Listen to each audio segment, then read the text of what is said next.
अकीदा खत्म नबूवत अल्लामा ने फरमाया ऐसे जरूरी है जैसे अकीदा तौहीद को मानना जरूरी है। इसका अकीदा सुभान अल्लाह कह सकता है और ऊंची आवाज में सुभान अल्लाह।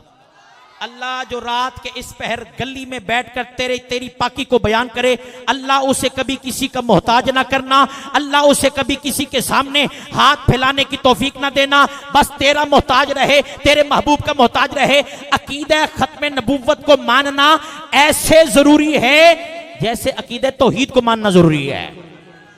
एक शख्स कहता है जी मैं कुरान को नहीं मानता, उमर भाई बड़ी तहमुल मिजाजी गुफ्तगू।